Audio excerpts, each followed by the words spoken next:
You now have a hard copy of the email I sent to each of you. I ask that you please give it consideration before you vote. I did research myself, starting with the agencies quoted at the meeting, specifically the American Cancer Society and the FCC. On those agencies' websites, buried in assurances that radiation from towers is safe, are the following statements. From the American Cancer Society website, very few human studies have focused specifically on cellular phone towers and cancer risk. From the Federal Communications Commission website, it is generally agreed that further research is needed to determine the generality of such effects and their possible relevance, if any, to human health.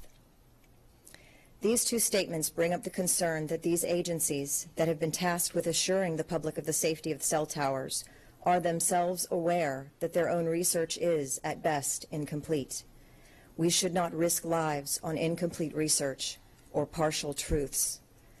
I came here today to try to help you understand that there are recent studies proving that such a tower poses a very grave health risk. Children are biologically more susceptible to corruption by this type of radiation. Esteemed medical professionals, scientists, and biophysicists around the world have studied this, and their conclusion is that it is not safe.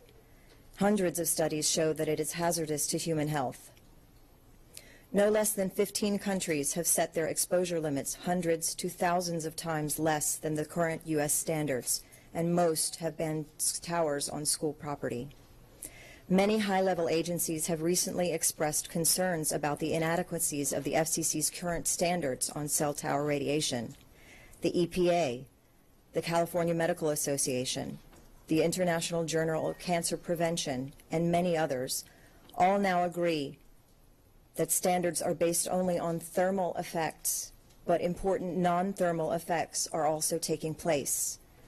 Their position is that the radiation causes cells to change in a way that makes them cancer-forming. To claim there is no adverse effect from phone towers flies in the face of a large body of evidence. The Telecommunications Act of 1996 essentially removed the value of life and well-being of the residents of an affected community in favor of money and profit. We are unable to protest the installation of a tower based on the latest medical evidence. Current scientific research, free from the pull of the communications lobby, is proving how wrong this action is. We are left with only one avenue to argue against the installation of a cell tower. Under the Telecommunications Act, human lives are things to be discarded and forsaken, but evidently property values are not. Few fully informed persons would purchase a home in an area with such deadly risks. Research in this area is expanding, and more people will come to understand through hard science that cell towers do pose a serious threat. If the cell tower goes up, our property values will go down.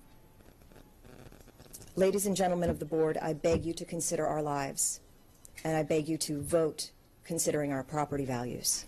Thank you.